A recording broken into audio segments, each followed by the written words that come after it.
हमारे चैनल को सब्सक्राइब करें और बेल आइकन दबाएं। नमस्कार, मैं दिव्यांका त्रिपाठी दहिया स्वागत करती हूँ आपका क्राइम पेट्रोल सतर्क विमेन अगेंस्ट क्राइम के आज के एक और सच्चे एपिसोड में। आजकल बहुत आसान है किसी को एंटी नेशनल, देशद्रोही, आतंकवादी कहकर बदनाम करना।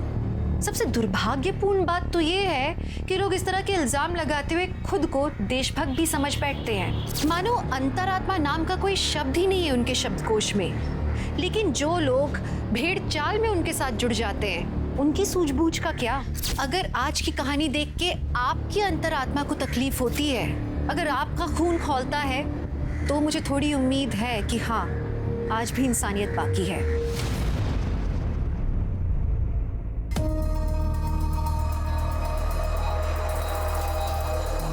आ गई हीरोइन। पता नहीं कहाँ से आती है और कहाँ जाती है।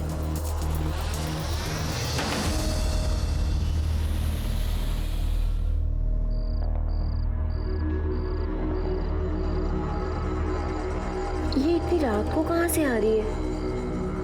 ऐसा क्या काम करती है?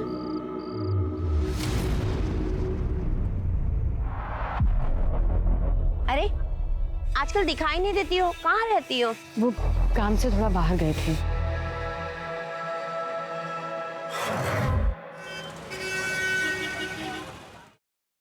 हेलो। हाँ हाँ, हम समझ गए, आते हैं अभी। हाँ आते हैं। फरीदा, किसका फोन था? वो किराने वाले का था। बिरयानी का मसाला लाने बोले थे उसे, बोला आ गया है, हम बस लेकर आते हैं। ठीक है।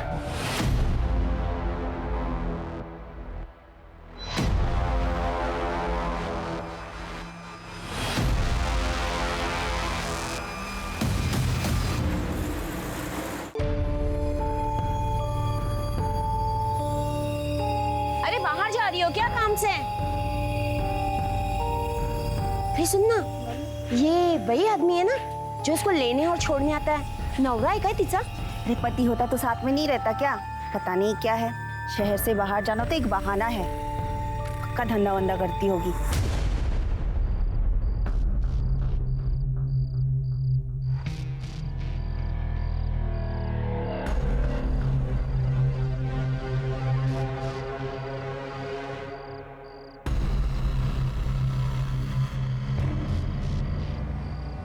हम आ गए हैं, तुम हो यहाँ? ये लो, अपना ख्याल रखना। खुदा हाफिज।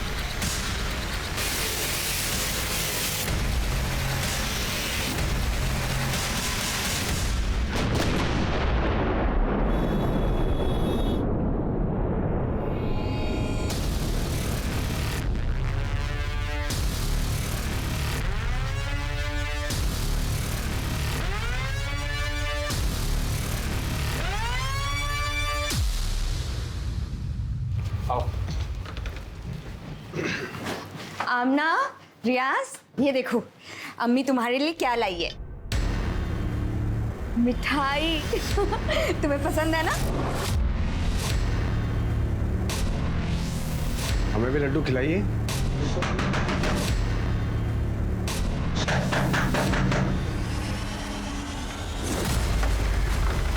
सर। फरीदा खातून। जी हाँ, मैं Farida. You're under arrest. Sir क्या किया इन्होंने? सर आपको कोई गलतफहमी हुई है? सर किस जुर्म में आप गिरफ्तार कर रहे हैं? सर कल जो बॉम्ब ब्लास्ट हुए हैं उसमें ये प्राइम सस्पेक्ट है। हमारे पास पक्की खबर है कि फरीदा खातून टेररिस्ट एक्टिविटीज में इन्वॉल्व है। टेररिस्ट है ये। सर बिल्कुल गलत है, ऐसा मत कीजिए। रुकिए सर, देखिए हमारी बात सुनिए, ऐसा मत कीजिए जो भी सर। सुनना है कोर्ट में सुनेंगे, चलो। आप ऐसा नहीं कर सकते सर, ऐसा नहीं कर सकते।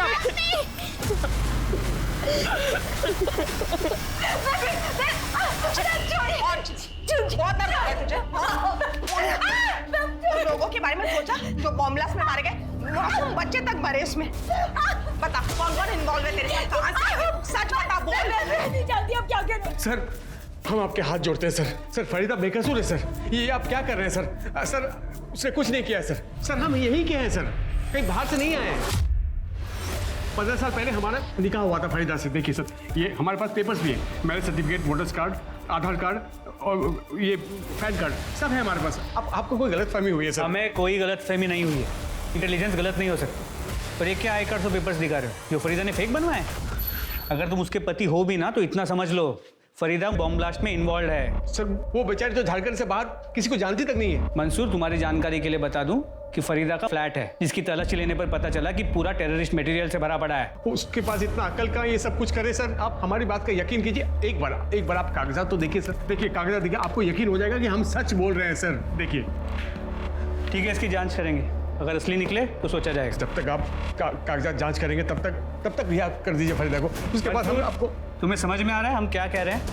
किस केस में इन्वॉल्व है वो? देखिए हमारी बात का यकीन मानिए, हमको एक बार बड़े साहब से बात करने दीजिए, वो हमारी बात समझेंगे। बड़े साहब यहाँ नहीं है, बाहर गए हुए हैं ट्रेनिंग पर, जल्दी वापस नहीं आएंगे। अब यहाँ से जाइए, हमें हमारा काम करने दीजिए।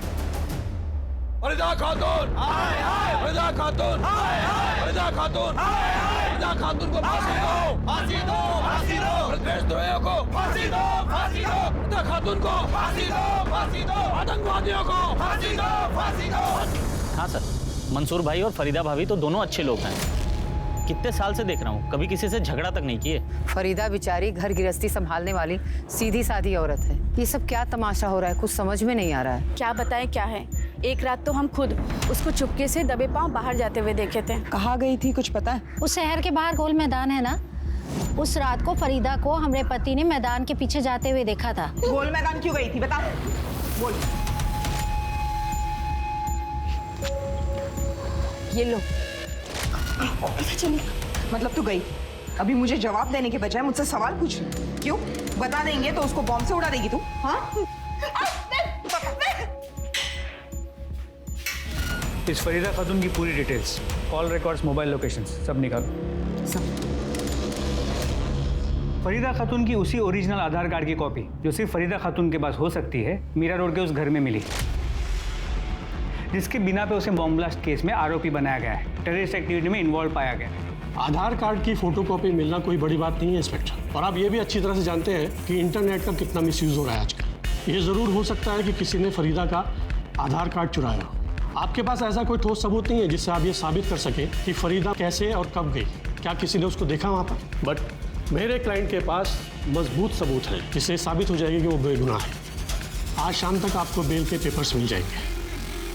ये देशद्रोही खाते यहाँ का है लेकिन गाते कहीं और का है। लेकिन अब ऐसा नहीं चलेगा, हम इन्हें इनकी सही जगह पर पहुंचा के रहेंगे। अब हम इन्हें अपनी मातृभूमि में और आतंक नहीं मचाने देंगे। क्यों भाइयों? फरीदा खातून, फरीदा खातून, फरीदा खातून,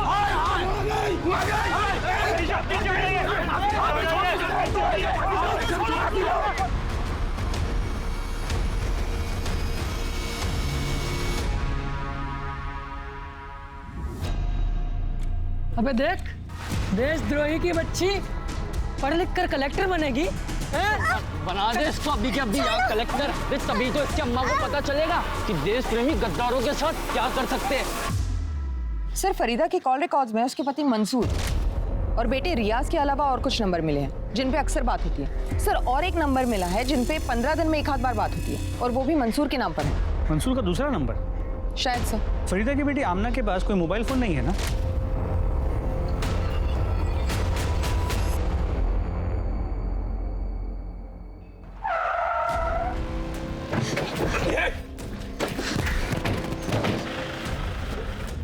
कौन हो आप लोग?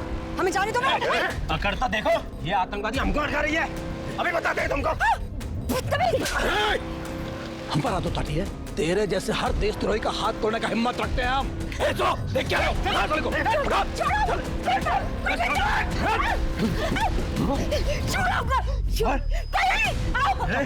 देश से गद्दारी करेगी? मुझे लापा मारती है तो? बहुत कर गया तेरे, अभी कर भी उतारता तेरे। कोई बच्चा तुम लोग निकलो रे यहाँ से, क्या देख रहे हो? छोड़ो हमें, अरे गधो खड़े क्या पकड़ो, रुक रुक। सर फरीदा की मोबाइल लोकेशन से ज्यादा कुछ हाथ नहीं लगा है, क्योंकि उसका लोकेशन अक्सर उसके घर का या उसके आसपास के एरिया का था। शायद एक आध बार शहर के बाहर गई हो, लेकिन वो भी गोल मैदान जैसी जगह पर। और ऐसी जगह जाना कोई अजीब बात है नहीं, क्योंकि मार्केट, स्कूल सब वही है। हो सकता है फरीदा ने जानबूझकर ऐसी जगह सिलेक्ट की हो जिस पे कोई शक ना करे। हो सकता है ये सब कुछ उसके ट्रेनिंग का हिस्सा हो। कुछ नहीं हो बेटा, कुछ नहीं। ना बेटा, रो मत। नहीं, कुछ नहीं।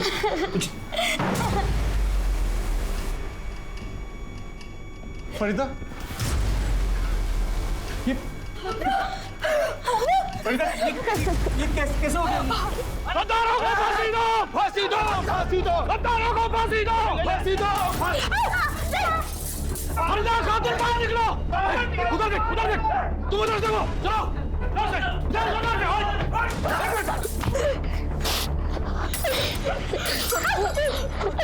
गद्दारों को बाहर निकालो गद्दारों। जैसे ही जो मासूम जनता का खून बहाई है, वैसे इनका खून बहाना होगा भाइयों, तभी इन्हें सबक मिलेगा। बाहर निकालो गद्दारों को, चलो।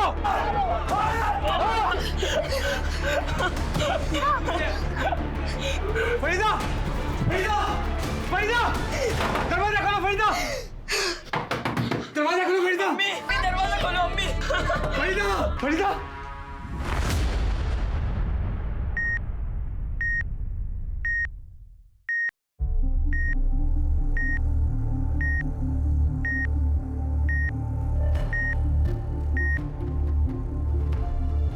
डॉक्टर मैडम, तबीयत कैसी है फरीदा की? ये तो अच्छा हुआ कि आप उन्हें टाइम पर यहाँ ले आए। फरीदा को घर कब ले जा सकते हैं? कम से कम 2-3 दिन लगेंगे। एक बार रिकवर हो जाए फिर आप इन्हें ले जा सकते हैं। डॉक्टर साहब, फरीदा खत्म कैसे? खुदा के वास्ते आप झूठी हमदर्दी दिखाना बंद कीजिए सब। आप ही लोगों के झूठे इल्जाम की वजह से हमारा परिवार इस हाल में है। आपको तो ये देख के तकलीफ हो रही होगी कि फरीदा बच कैसे गई, है ना? मंसूर जी, हमारी आपसे कोई निजी दुश्मनी नहीं है। हम सिर्फ अपना काम कर रहे हैं और आपकी हिफाजत भी हमारा काम है। इसलिए आज के बाद से 2 कांस्टेबल हमेशा आपके घर के बाहर रहेंगे, ताकि आज जो हुआ है वापस ना हो। वाह साहब वाह, पहले वो भूखे भेड़ियों के सामने हमें फेंक दिया और अब बचाने का नाटक कर रहे हैं। नहीं चाहिए सर, हमें आपकी कोई हमदर्दी नहीं चाहिए। हमारा अल्लाह हमारे साथ है, वो सब देख रहा है और सबको देख रहा है साहब, वो इंसाफ करेगा। समझ गए आप?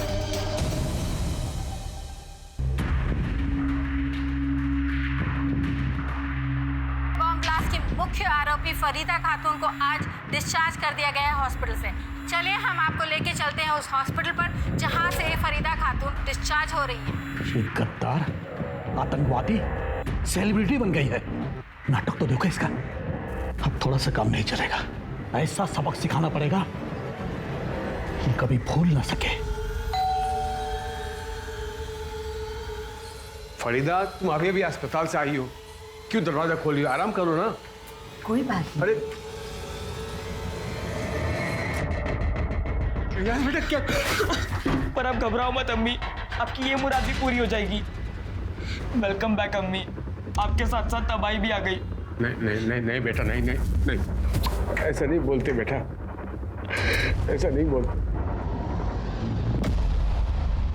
नहीं, हमें आज रात ही मिलना होगा। जैसे हालात हैं, कल का कोई भरोसा नहीं। सर, हमारी बीवी फरीदा और हमारी बेटी अमना सुबह से गायब है सर। पूरा घर ढूंढा पर वो लोग कहीं नहीं मिले सर। हम आपके हाथ जोड़ते हैं सर, उनको ढूंढ लीजिए सर प्लीज। आपने उन दोनों को आखिरी बार कब देखा? सर, जब हम सोने गए थे कमरे में तब देखा था। जब सुबह आँख खुली तो फरीदा रूम में नहीं थी सर, और हमको लगा कि घर के कामकाज में लगी होगी। फिर पूरा घर ढूंढा तो पता चला कि फरीदा ही नहीं, बेटी भी गायब है सर। अमना, आपने फरीदा का फ़ोन चेक किया? अपने साथ ले गई है या घर पे रखा है? लगता है ले गई होगी, क्योंकि घर में हमें फ़ोन नहीं मिला और हमने फ़ोन लगाया भी, फ़ोन बंद आ रहा है सर। सिंह, इनकी कंप्लेंट इमीडिएटली लिखवा लो। आप इनके साथ जाइए। सर कहीं ऐसा तो नहीं कि बेइज्जती और बदनामी की वजह से वो घर छोड़ के चली गई हो, या फिर उसने आत्महत्या कर ली हो, क्योंकि इसके पहले भी उसने सुसाइड करने की कोशिश की थी। अगर उसने आत्महत्या की है तो उसकी बॉडी कहीं ना कहीं तो मिलेगी, लेकिन अगर बॉडी नहीं मिली तो दूसरी पॉसिबिलिटी ये है कि फरीदा सच में टेररिस्ट है और वो फरार हो। लेकिन सर, अगर फरीदा सच में टेररिस्ट है और फरार हुई है तो वो अपनी बच्ची आमना को लेकर क्यों जाएगी? फरीदा के फ़ोन के पिछले 1 महीने के कॉल रिकॉर्ड से मोबाइल लोकेशंस निकालो, हो सकता है उससे कुछ हेल्प हो जाए। सर,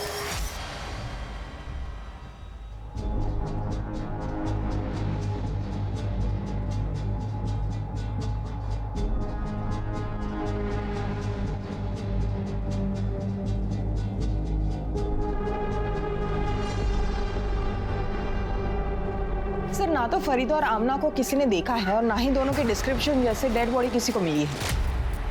तो फरीदा रातों रात गायब कहाँ हो सकती है? कहीं फरीदा ने बॉर्डर तो पार नहीं कर लिया? ये फरीदा जा कहाँ सकती है?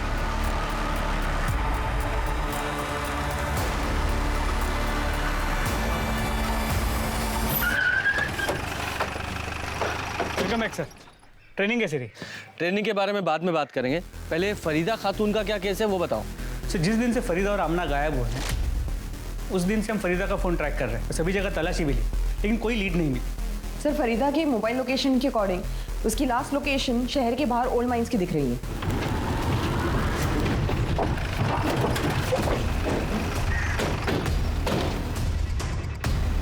यहाँ से क्या लीड मिलेगी? कैसे?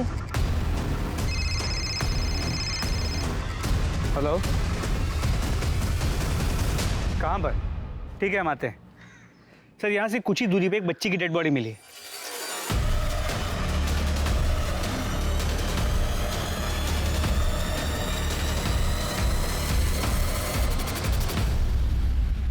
आमना? सर, ये तो आमना है।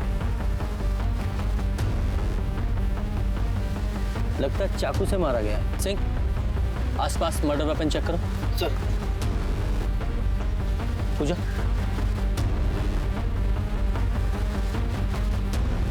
तुम्हें क्या लगता है ये आमना को कौन मार सकता है? फरीदा? सर, मुमकिन तो है।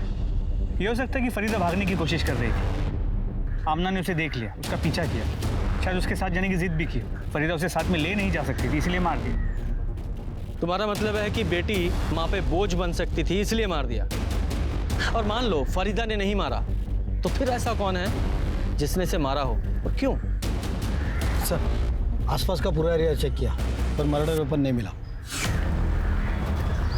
सर, देखने में तो या सेक्सुअल असॉल्ट जैसा कुछ लग नहीं रहा है, लेकिन पेट में चाकू से कई वार किए गए, शायद उसकी वजह से उसकी मौत हुई। बाकी पूरी बॉडी पर कोई निशान नहीं है। सर, आमना के हाथों के नाखून में स्किन जमा हुआ है। इसका मतलब आमना ने खुद को बचाने के लिए कातिल पे अटैक किया होगा और उसी कोशिश में उसके हाथ के नाखूनों में उसकी स्किन फंस गई। काम करो, ये जो आमना के नाखूनों में स्किन है इसे डीएनए टेस्ट के लिए भेजो और इसकी फैमिली को बुलाओ, आइडेंटिफाई कराओ और पोस्टमार्टम के लिए भेजो। सब आमना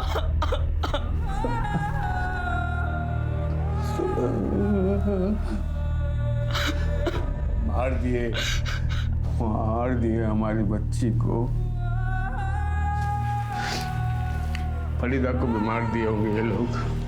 नकली देशभक्त बने फिरते हैं, दूसरों की बहन बेटी की इज्जत उछालना, को जान से मार देना अपना हक मानते हैं। झूठी देशभक्ति के नाम पर मासूम लोग पर जुल्म करते, मार दिए बच्ची को। साहब, ये सूर्य कुमार उसका आदमी लोग सब हमारी बच्ची हमने फरीदा रियाज हम सबको सरेआम बजियत किया सिर्फ देशभक्ति के नाम पे। ये जो कुछ भी बोल रहा है सच बोल रहा है? ये सब कुछ हुआ है इसकी फैमिली के साथ, वो भी देशभक्ति के नाम पर? जी सर, एक्चुअली सूर्य कुमार नाम के एक लोकल आदमी और उसके लोगों ने इसकी पूरी फैमिली को बहुत तकलीफ दी है। अरे कौन है सूर्य कुमार, और तुमने उसके अगेंस्ट कोई एक्शन क्यों नहीं लिया? इस सूर्य कुमार को उठाओ, आज ही इसका सूर्यास्त करते हैं। देखिए, हम अपना पर्सनल स्वार्थ के लिए कुछ नहीं किए, हम जो भी किए देश के लिए किए। अपनी गिरी हुई हरकतों और सड़ी हुई सोच को देशभक्ति के नाम पे मत छुपा। कानून हाथ में लेता है अपने। है कौन तू? कौन है? हे दरोगा, देखो हम बोल दे रहे हैं, हम पर हाथ मत उठाना वरना। उठाया हाथ, अभी लात भी चलेंगी और डंडे भी। क्या करेगा तू? क्या करेगा? क्यों मुंह काला करेगा उस बच्ची की तरह? रियाज की तरह सर फोड़ेगा? फरीदा की तरह बेइज्जत करेगा? क्या करेगा? बोल। आमना को क्यों मारा था? बोल। देखिए, विश्वास कीजिए हमारा, आप बाकी सब जो बोले माने वो सब सही है, लेकिन हम किसी का मर्डर नहीं किए हैं। नहीं मारा तुमने। शर्मा, इसकी सारी डिटेल्स मुझे चाहिए। इसके कॉल रिकॉर्ड, इसकी मोबाइल लोकेशंस, छोटी से छोटी हर चीज। पहले ही केस में इतनी कॉम्प्लिकेशंस हैं और बढ़ती ही जा रही हैं। समझ में नहीं आ रहा है। इसे सॉल्व करने के लिए इसे शुरू से देखते हैं। बम ब्लास्ट में फरीदा खातून इन्वॉल्व थी, ये इन्फॉर्मेशन कहाँ से मिली? मुंबई पुलिस के बोरीवली मेन ब्रांच से। इसका मतलब मुंबई चलना पड़ेगा, शायद वहीं से पता चले ये फरीदा कहाँ है।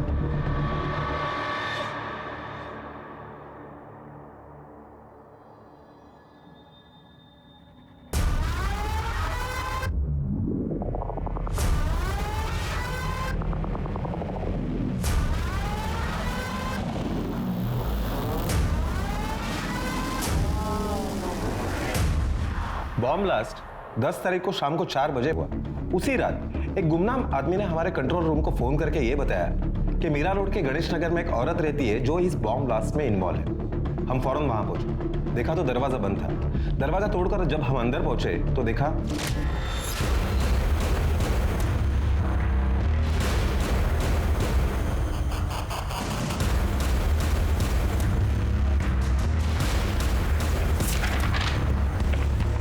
फरीदा खातून, हजारीबाग, झारखंड।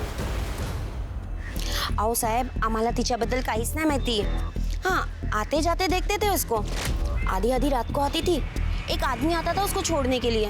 उसका क्या वास्ता था उससे वो नहीं पता हम लोग को। उस लड़के की शक्ल याद है? वो क्या है ना, कभी टोपी, चश्मा, हेलमेट लगाता था ना, तो कभी उसका चेहरा नहीं देखा। वो औरत है ना, यहाँ भाड़े पे रहती थी और किसी से वास्ता नहीं रखती थी। जी हाँ सर, फरीदा खातून मेरे ही घर में रेंट पे रहती थी। वैसे कभी मैंने उसका चेहरा देखा नहीं, क्योंकि उसका चेहरा हमेशा ढका हुआ रहता था। उसके साथ जो रेंट का एग्रीमेंट किया था उसका रजिस्ट्रेशन करवाया था आपने? जी हाँ सर, मैं चालू काम तो कभी करता ही नहीं। ये उस औरत की रेंटल एग्रीमेंट की कॉपी है, जिसमें उसका चेहरा साफ साफ दिखाई दे रहा है। इन्हीं सब इंफॉर्मेशन के बेसिस पर हमने फरीदा खातून के नाम पर अलर्ट जारी करवाया, जिसे आप लोगों ने भी कंफर्म किया। हमें लगता है कि बॉम्ब ब्लास्ट करने के बाद वो तुरंत झारखंड भाग गई।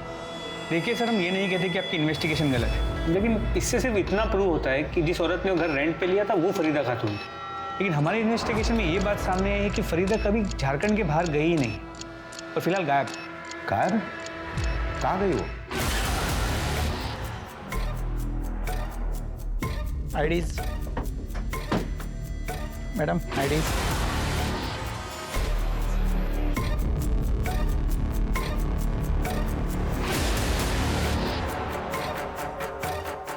मैडम आईडीज, आपके आईडीज दिखाइए।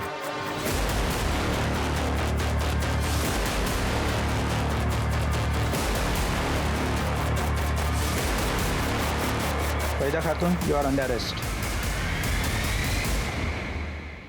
मुंबई में तो कुछ नहीं मिला, अब फरीदा को यहीं तलाश करना पड़ेगा। जी सर। और सर, आमना की पोस्टमार्टम रिपोर्ट से ये पता चला है आमना की मौत 14 अक्टूबर की रात 12:30 से 3 बजे के बीच एक्सेसिव ब्लीडिंग की वजह से हुई। और सर, ब्लीडिंग की वजह वो मल्टीपल स्टैबिंग के वुंड्स ही। जिस रात फरीदा और आमना गायब हुई उसी रात आमना का मर्डर हो गया। ये आमना के नाखूनों में फंसी जो स्किन थी उसकी डीएनए रिपोर्ट आई? सर अब तक नहीं, लेकिन जल्दी आ जाएगी। ये आमना की तो डेड बॉडी मिल गई, लेकिन फरीदा कहाँ है ये नहीं मिल रही है। सर फरीदा पकड़ी गई है, टीवी पे लाइव दिखा रहे। जैसा कि आप मेरे पीछे देख सकते हैं, ये है फरीदा खातून, जिसे बॉम्ब ब्लास्ट में मास्टरमाइंड कहा जाता है। हमारे जाबाज पुलिस वाले और फौजियों ने उन्हें इंडियन बॉर्डर क्रॉस करने से पहले ही अरेस्ट कर लिया। हेलो, हाँ ठीक है, ले आइए। फरीदा खातून को यहाँ ला रहे हैं। याद दिला दे कि वही फरीदा खातून है जिसका हाथ ब्लास्ट में था। इसने कई मासूम लोगों की जान ली है। ये देशद्रोही है, आतंकवादी है, एक गद्दार औरत है जो भारत छोड़कर नेपाल जाने की फिराक में थी लेकिन कामयाब नहीं हो पाई।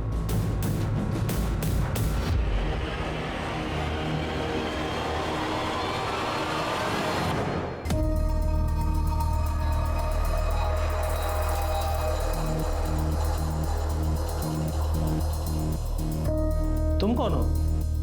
तुम तो फरीदा खातून नहीं हो। सर यही बात तो मैं कब से इन लोगों को बताने की कोशिश कर रही हूँ, पर कोई मेरी बात सुन ही नहीं रहा है। सर मेरा नाम रेशमा थापा है और मैं नेपाल की सिटीजन हूँ। मीरा रोड मुंबई से मैं अपनी कंट्री नेपाल वापस जा रही थी जब उन लोगों ने मुझे पकड़ लिया। एक मिनट, तुम वही लड़की हो ना जो मुंबई के मीरा रोड में गणेश नगर में रेंट पे रहती थी? जी सर। लेकिन जब तुम्हारे पास खुद की आइडेंटिटी है तो फिर तुमने फरीदा खातून के नाम पर वहाँ घर रेंट पर क्यों लिया? सर 6 साल पहले मैं नेपाल से मुंबई आई थी यही सोचकर कि फिल्म इंडस्ट्री की नई सुपरस्टार बनूंगी। फिर सर मेरे ओरिजिनल डॉक्यूमेंट्स चोरी हो गए और बिना अपने डॉक्यूमेंट्स के किसी दूसरे देश में रहना मुश्किल था। पर मैं बिना कुछ बने बिना कुछ किए वापस नहीं जाना चाहती थी। इसीलिए मैं अपने ओरिजिनल डॉक्यूमेंट्स की रिपोर्ट लिखवाने के लिए पुलिस स्टेशन गई जहां मैं मिलिंद धोत्रे से मिली। सर उसने मुझे मिलने के लिए होटल में बुलाया। रेशमा तुम टेंशन क्यों ले रही हो? मैंने कहा ना बी कंफर्टेबल। और सर ये पहली बार था जब उसने मुझे मदद करने के बहाने से बुलाया और मेरी ड्रिंक में कुछ मिला के मुझे बेहोश कर दिया और मेरी बेहोशी का फायदा उठा के रेप किया और सर उसकी वीडियो बनाई और बाद में मुझे ब्लैकमेल करता रहा और फिर ये सिलसिला चलता रहा। उसका जब मन करता जहां मन करता वो मुझे बुलाता था। सर उसी ने मुझे फरीदा खातून नाम की एक लेडी का आधार कार्ड दिया। उस पर फोटो मेरी लगी थी सर। उसी आधार कार्ड के बेस पे वो मुझे रेंट पे घर दिलाया करता था। सर मुझे अपनी असली आइडेंटिटी छुपानी पड़ती थी इसीलिए मैं हमेशा किसी से बातचीत नहीं करती थी। फिर सर 2 महीने पहले मुझे पता चला कि मैं प्रेग्नेंट हूँ। सर मैंने बहुत कोशिश की उसे मनाने की मुझसे शादी कर ले और सर मैंने उसे धमकाया भी कि अगर वो मुझसे शादी नहीं करेगा तो ये मैं साबित कर दूंगी कि ये बच्चा उसी का है। फिर सर मैंने सोचा कि वो तो खुद एक पुलिस वाला है जो मेरी नकली आइडेंटिटी बना सकता है तो वो कुछ भी कर सकता है। इसीलिए मैंने डिसाइड किया 5 तारीख को सुबह 6:30 बजे मैं घर से निकल गई। सर हाईवे से मैंने पहली बस ली जो नासिक जा रही थी, फिर वहाँ से दूसरी, फिर तीसरी। सर इन सब में मेरे सारे पैसे खर्च हो गए। फिर मैंने अपनी ज्वेलरी बेच दी। तो सर मैंने डिसाइड कर लिया कि मैं नेपाल चली जाऊंगी। कम से कम वहाँ मेरी फैमिली तो है जो मुझे और मेरे बच्चे को देख सकती है। सर मैं वहीं जा रही थी जब उन लोगों ने मुझसे आईडी प्रूफ मांगा तो सर मैंने फरीदा खातून का आधार कार्ड दिखा दिया और सर उन लोगों ने मुझे टेररिस्ट समझ के पकड़ लिया। तुम्हें पता है जिस दिन तुम मुंबई से भागी थी यानी कि 5 अक्टूबर को, उसी दिन बॉम्ब ब्लास्ट हुआ था? नहीं सर मुझे इन सब के बारे में कुछ नहीं पता। अभी जो कुछ भी तुमने बताया है अगर वो सच है तो मिलिंद धोत्रे अब तुम्हें कभी परेशान नहीं करेगा। सर आपको गलत इंफॉर्मेशन मिली है, मैंने कुछ नहीं किया है। एक डीएनए रिपोर्ट ये साबित कर देगी कि रेशमा के पेट में जो बच्चा है ना वो तेरा है और फिर तेरी सारी कहानी खत्म। बता सच्चाई क्या है? इसे नहीं मानेगा। सर वो रेशमा सही बोल रही है। मैंने नशे की दवाई उसको शराब में मिला के पिलाई थी और उसके साथ वो सर मैंने उसको फरीदा खातून के नाम से अलग अलग जगह पे भी रखा था। सब कुछ ठीक चल रहा था सर, फिर वो शादी की रट लगाने लगी।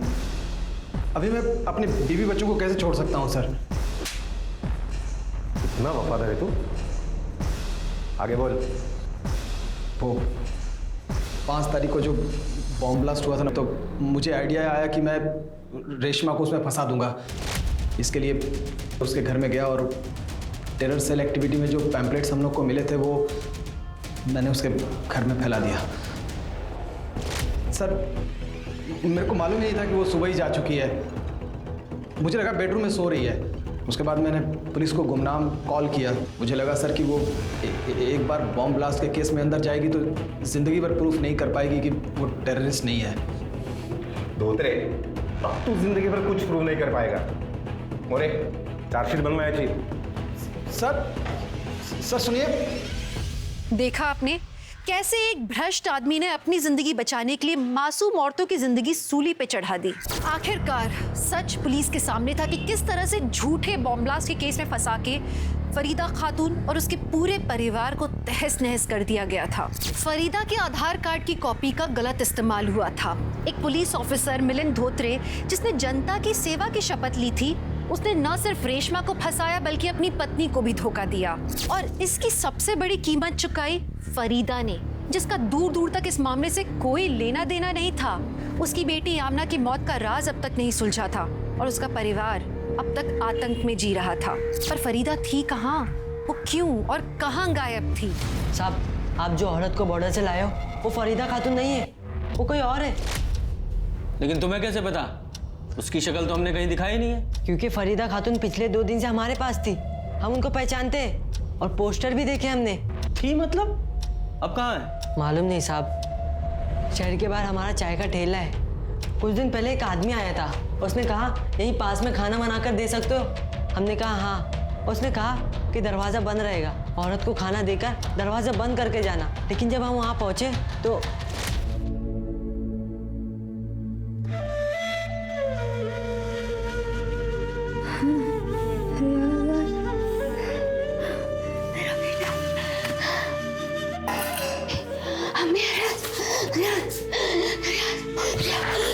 खाना रखा है, खा लेना। हम 3 दिन तक उसको खाना देते रहे, लेकिन उस औरत की हालत बिगड़ती जा रही थी और हम समझ गए वो आदमी उसके साथ गलत कर रहा है। और हमको रियाज बोलती थी और एक बात बड़बड़ाती रहती थी कि आमना को मार दिया, आमना को मार दिया। उसकी हालत हमसे देखी नहीं जा रही थी, इसलिए हम 2 दिन पहले उस औरत के पास गए और ये लो 100 रुपया, इतना ही है मेरे पास, इसे ले लो और यहाँ से भाग जाओ, नहीं तो एक दिन ऐसे ही मर जाओगी। चलो चलो यहाँ से चलो।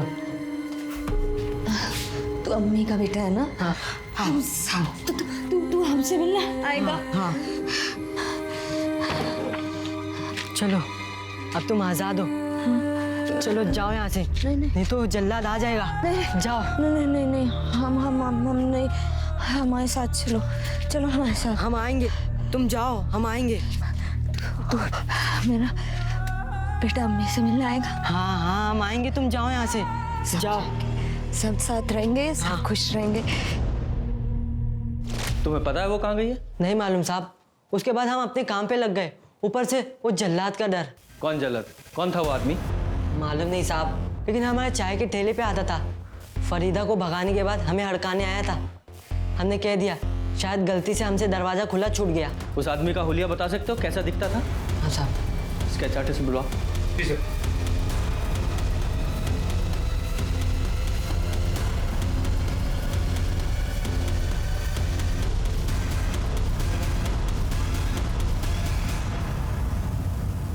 पक्का यही आदमी? हाँ साहब, यही था और माथे पे एक लाल टीका भी था।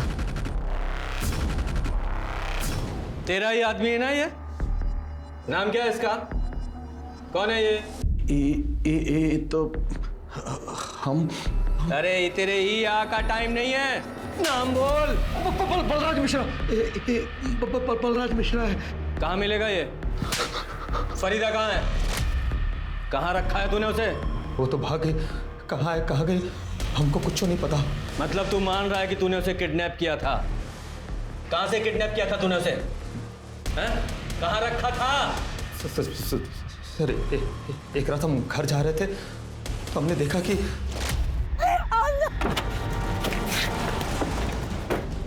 आगे खोलो हमारी।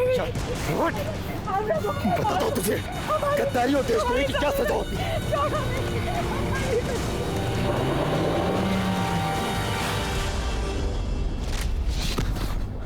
सच के साथ झूठ मिला के बोल रहा है तू? आमना को क्यों मारा? क्यों मारा उसे? सर हम कसम खा कर है कि हमने कुछ नहीं किया। वो तो हमारे पहुंचने से पहले वो मर चुकी थी। हम तो खाली उस देशद्रोही गद्दार को अपने साथ लेके थे, उसने बम ब्लास्ट और देश के साथ गद्दारी की थी, तो हम उसको सबक सिखाना चाह रहे थे। बस हम 10 दिन उसके साथ यही करते रहे, उसके बाद एक दिन भाग गई। शर्मा, इस पर फरीदा की किडनैपिंग और रेप का केस बनाओ। और सूर्य कुमार को रिलीज कर दो।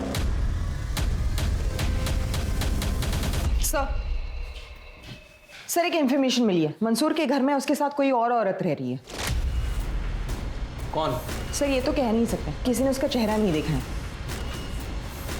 कहीं वो फरीदा तो नहीं है? आप कैसी बात कर रहे हैं सर? फरीदा यहाँ वापस आती तो हम आपको इन्फॉर्म नहीं करते क्या? तो फिर ये मोहतरमा कौन है?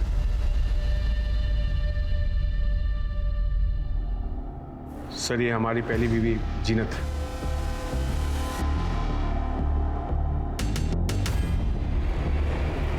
जीनत।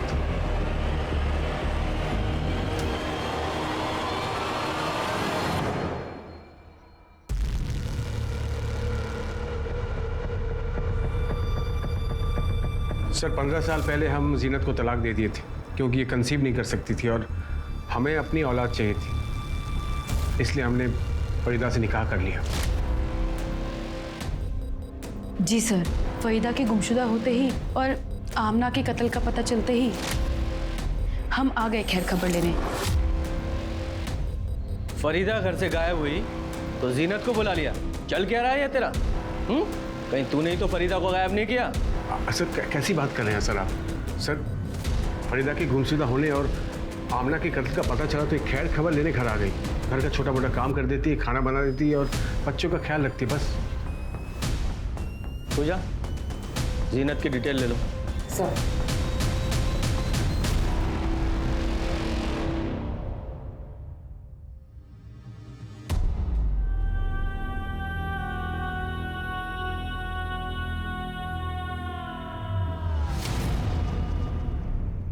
जहां एक तरफ पुलिस फरीदा की तलाश में दिन रात एक कर रही थी, वहीं फरीदा इंसाफ की सारी उम्मीदें छोड़कर मंदिर के बाहर भीख मांगकर पेट भर रही थी। वही फरीदा जिसका एक हंसता खेलता परिवार था, जिसके नाम का एक मक्कार आदमी ने अपने फायदे के लिए गलत इस्तेमाल किया, जिसने उस पे देशद्रोही का स्टैंप लगा दिया। और सिर्फ उस आदमी ने नहीं, पूरे शहर ने, पूरे देश ने मिलके उसका अपमान किया। उसकी मासूम बेटी को मार दिया गया, उसे कैद किया गया, अनगिनत बार उसका बलात्कार किया गया। इतना हुआ उसके साथ कि बेचारी अपने होशो हवास खो बैठी। आज वो बेचारी भिखारन बने घूम रही थी। क्या फरीदा की तकलीफें यहाँ खत्म होने वाली थी? फरीदा की तलाश के चलते जीनत पुलिस की नजर में आई थी, लेकिन पुलिस को पता चला कि जीनत सच कह रही थी। फरीदा 15 दिन में से एक बार जिस नंबर पे कॉल करती थी वो नंबर जीनत का ही था। बावजूद इसके पुलिस ने फैसला किया कि वो जीनत पर नजर रखेंगे, उसके कॉल रिकॉर्ड्स और लोकेशंस निकालेंगे। पुलिस को हैरानी थी कि मंसूर ने जीनत के उसके साथ आके रहने वाली बात पुलिस को क्यों नहीं बताई। तो क्या मंसूर ने फरीदा के मिलने की आस ही छोड़ दी थी? उस आस पर जिस पे पुलिस अब तक कायम थी। पुलिस को उसके बारे में खबर मिली, लेकिन उस हाल में नहीं जिस तरह से पुलिस उसे ढूंढ रही थी। सर, चाकू से पेट पे अनगिनत वार किए गए। जिसने भी फरीदा को मारा है उसने ये कंफर्म किया कि वो बचेगी नहीं। सर इस तरफ।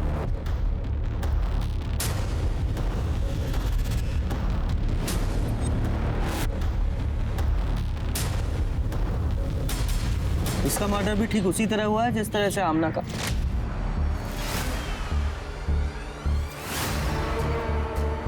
मुट्ठी बंद है, जरा चेक करो क्या है मुट्ठी में।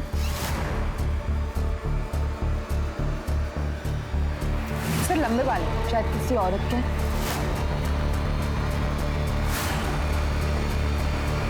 ये दमयंती है, मंदिर के बाहर भीख मांग के अपना गुजारा करती है। सबका कहना यह है कि फरीदा सिर्फ इनके साथ ही बात करती थी। फरीदा के बारे में आप कुछ बता सकती हैं? ये कुछ दिन पहले यहाँ आई थी, मंदिर की सीढ़ियों पर बैठकर भीख मांगा करती थी। साहब यहाँ के लोकल गुंडे हैं ना, उसको उतना ही पैसा रहने देते थे कि वो पेट भर के खा सके। कभी कुछ नहीं बोलती थी साहब, बस खामोश रहा करती थी। कभी कभी बड़बड़ाती रहती थी कि आमला को मार डाला, आमला को मार डाला। वो रियाज को याद करती रहती थी। हमने पूछा भी, 2 दिन पहले अचानक उसने कहा कि मुझे फोन करना है।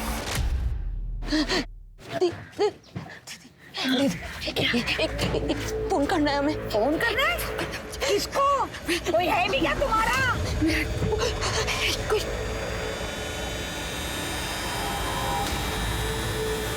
एक फोन करना भाई साहब, फोन करना दो ना भाई साहब, मुझे बहुत जरूरी फोन करना है भाई साहब, एक फोन करना है। अच्छा ठीक है। किसको फोन किया था उसने? मुझे तो पता नहीं। अच्छा, आप बता सकती हैं कौन था वो आदमी जिसके फोन से फरीदा ने कॉल किया था? नहीं, मैं तो नहीं जानती हूँ साहब। फरीदा ने किसके फोन से कॉल किया था मुझे क्या पता, हजारों श्रद्धालु आते जाते रहते हैं यहाँ पे। शर्मा, मंसूर से बॉडी आइडेंटिफाई करा के पोस्टमार्टम के लिए भेजो। सर।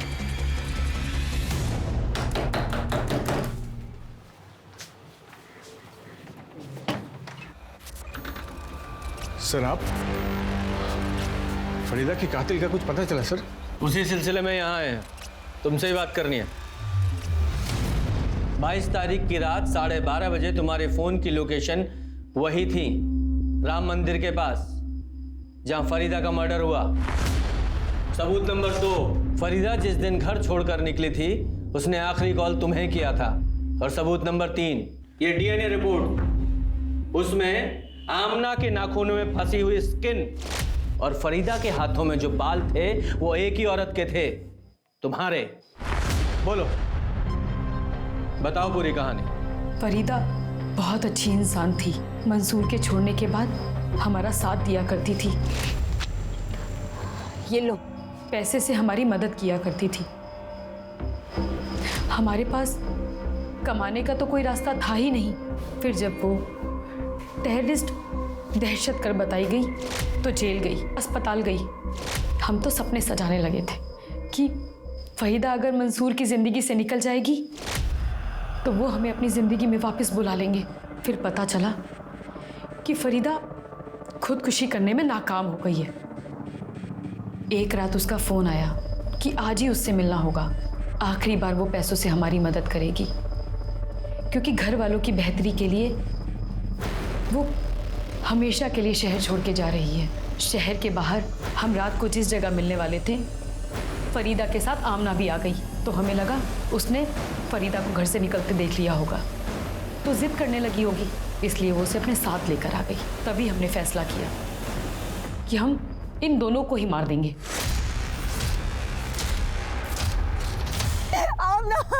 और तभी वहां वो बलराज आ गया और वो खींचकर फरीदा को ले गया। हम छुपकर सब देख रहे थे। हमें लगा कि वो खुद ही उसे जान से मार देगा। हम घर जाकर मंसूर के पास जाने की तैयारियां करने लगे।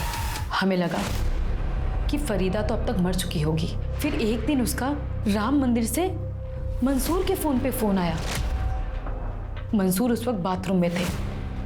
फ़ोन हमने उठाया। बिना सोचे समझे बोले जा रही थी कि जीनत ने आमना को जान से मार दिया है और अब वो हमें भी मारना चाहती है। हम यहाँ राम मंदिर पे हैं, आके हमें ले जाओ। हमने बिना कुछ बोले फ़ोन काट दिया और रात को राम मंदिर चले गए। अल्लाह और कानून दोनों तुम्हें सजा देंगे। फरीदा एक नेक इंसान थी जो अपने पति की तलाकशुदा बीवी के लिए फिक्रमंद थी, उसकी मदद कर रही थी। पर जीनत ने फरीदा की नेक नियत का बदला फरीदा और आमना की कत्ल करके चुकाया। एक मासूम औरत जो अपनी घर गृहस्थी संभालने में लगी थी, बच्चों को पालने में लगी थी, उसका इतना अपमान हुआ, उसका बलात्कार हुआ, उसके साथ इतना अत्याचार हुआ, यहाँ तक कि उसकी हत्या भी कर दी गई। देशभक्ति दुनिया के हर इंसान के रगों में दौड़ती है, चाहे वो किसी भी देश का इंसान क्यों ना हो। पर इसका मतलब ये नहीं है कि गला फाड़ के चिल्लाना, दूसरों को गालियां देना ठीक है। आपको गाली देने का लाइसेंस कोई नहीं देता। आप सच्चे देशभक्त तब हो जब आप एक अच्छे इंसान हो। जब इंसानियत से भटकने लगो तो जरूरी है कि सिर्फ दूसरों को नहीं, पहले खुद को संभालो। For more updates, subscribe to our channel, click the show links and enjoy watching the videos.